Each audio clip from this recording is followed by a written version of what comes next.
The president did finally weigh in on this Coast Guard lieutenant's alleged massacre plot. What did he say on that?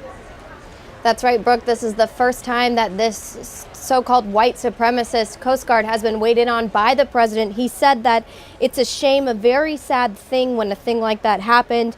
He said that he thinks his language is very nice. He denied that, his rhetoric could have inspired this person who's been described as a domestic terrorist who had a hit list that included Democrats, that included media figures. And some critics have said that perhaps the incendiary rhetoric used by President Trump and his allies could have created the environment in which this Coast Guard official allegedly did develop this plan for a mass killing. But of course, President Trump not taking responsibility for that, saying that it's not his fault. This was an isolated incident.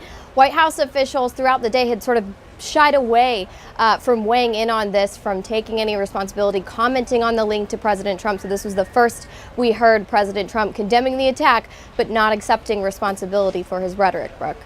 Here was the president. Yes, sir. Mr. President, when were you briefed, sir, on the Coast Guard member who was arrested for threatening Democrats and other members of the I'm actually getting a very final briefing and a very complete briefing in about 2 hours and after do you have this. any thoughts on this man? I think it's a who shame. went after members of the Yeah, I think it's a very sad thing when a thing like that happens, and I've expressed that, but I'm actually getting a very complete briefing in about 2 hours. Do you think that you bear any responsibility for moderating your language when it comes to that? No, I don't. I think my language is very nice. Mr. President, Mr. President, Yes, from People's State from China. Trade conflict has been 1 year, not negotiations going on. So what's your... So it was it's a shame soundbite that I wanted to be able to play, talking about this, white supremacist Coast Guard lieutenant and this, plot to massacre so many people. And so the president, until 5 seconds ago, essentially, hadn't weighed in on it, but was, quick to jump in on, say, Jussie Smollett.